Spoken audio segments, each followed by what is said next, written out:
Yeah, today I'm going to speak about Regino Sainz de la Maza.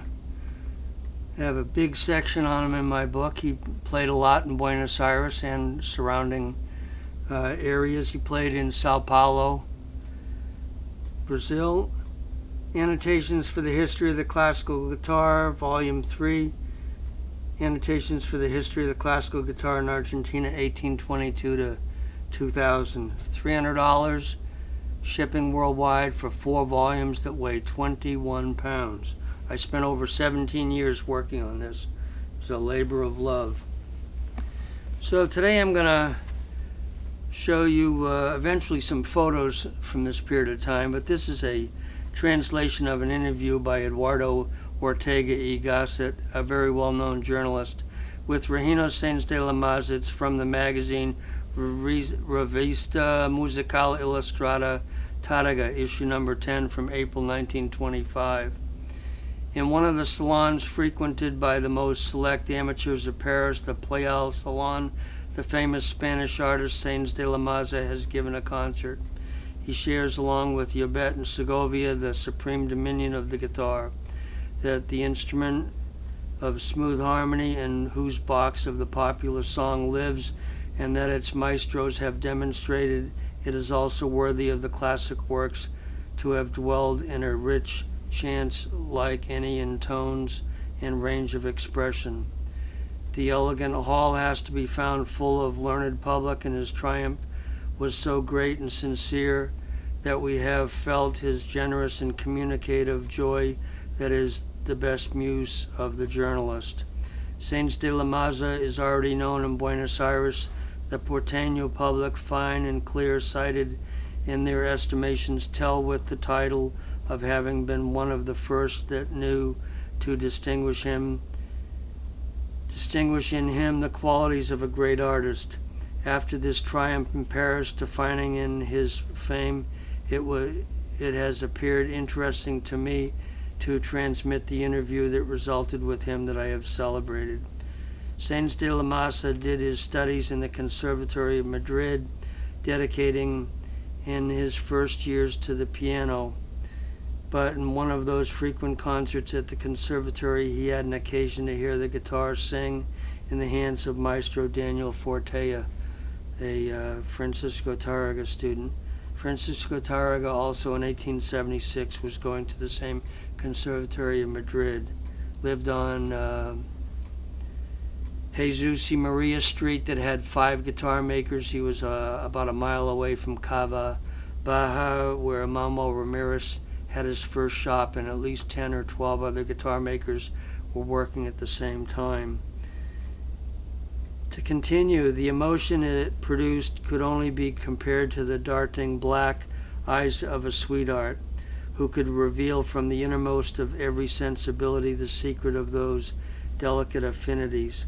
They found in an instant of emotion apparently without importance, analogous to which it usually surrounds the rest of the intellectual dedications, the artist with his adequate medium of expression. Meanwhile, the masterful fingers of Fortea danced on the 6 strings and joined it in the air with agile sweetness and of the harmonies of a Mozart sonata. It couldn't be guessed to be the practice of a priestly rite, the consecration of an artist, which unthinkably encounters the adequate voice to its temperament. And since then, Sainz de la Maza has surrendered his whole soul to the guitar.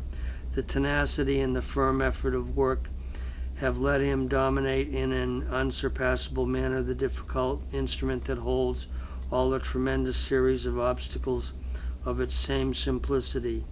As the maximum of the rider, a point, but there of the gaucho is the centaur. The artist arrives as well to grafting himself in his musical box, that when he dies, it's only a quiet skeleton that is exhibited in a museum case. It is one to be inanimate, of which the sonorous soul has fled. Who is the most famous guitar maker? I asked Sainz de la Maza. Of the old ones, he answered, Torres is the to the guitar what Stradivarius is to the violin. Yesterday, a Stradivari violin from 1714 sold in New York for $13 million, total of $15,340,000 worth of premium included. Presently, the best maker is Santos Hernandez in Madrid. As well, there is a good constructor, Simplicio, in Barcelona.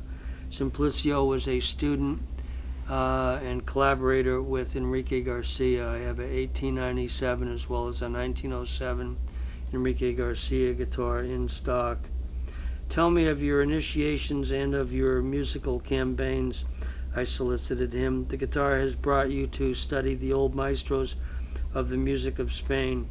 In effect, I have felt a great inclination to those studies, and one of my first public concerts that I gave in the Ateneo in Madrid consisted of an ordered exposition of the music of the violists of the 16th and 17th centuries.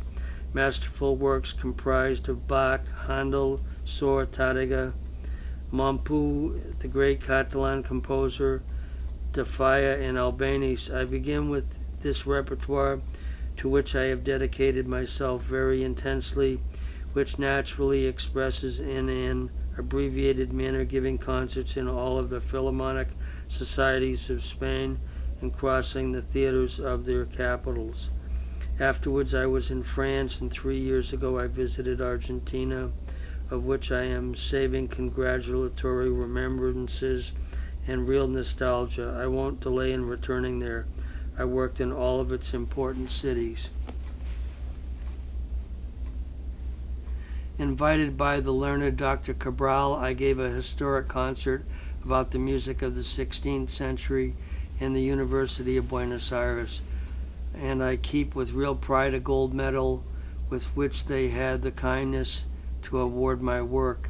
Since you have penetrated in the roots of musical tradition, what is your impression, since his opinion might be asked too much in these notes, about the popular music of South America?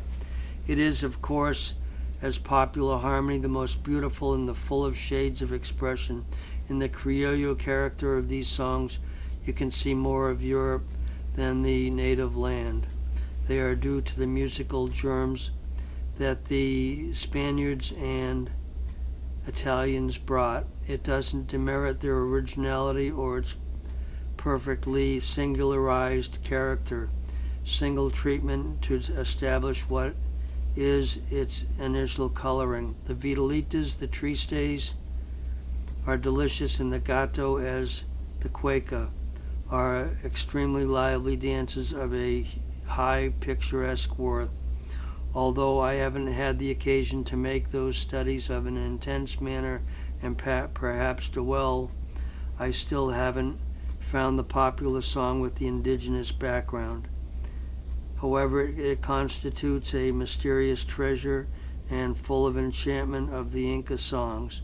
They can furnish details over the archaic music that is difficult to find by another manner.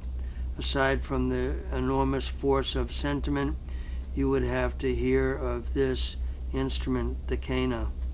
It's a flute-like instrument that has the capacity to produce such melancholic notes that, according to tradition, sometimes Indians die of sadness, with a soul suspended in the painful notes. For the rest, the popular songs and dances of Argentina are of an extraordinary picturesque richness, and they have the regional musicality, a native soul of an artist. In my tour of Argentina, I had the occasion to appear in Cordoba, accompanied by Martin Heel, the well-known astronomer, as a fine literary spirit. The performances of the Chazaretta Company, those quadros, foursomes of dance and popular songs, are of such an aesthetic worth that styling their presentation might deserve a real and so exquisite success of that which the Russian dances had. I remember seeing some spontaneous dancers that recently left the countryside, and without some artifice, they really are an admirable stage act. After our conversation, Sainz de la Maza spoke through his guitar, and it isn't of use to journalistically send musical notes in place of words. I'll have to suppress this part, what might without a doubt be best part of the interview. Here's an autograph of Regino Sainz de la Maza. It's got some music written above it, and this is from July 10th, 1929. As I made mention of earlier in this interview reading, I want to show you some photos.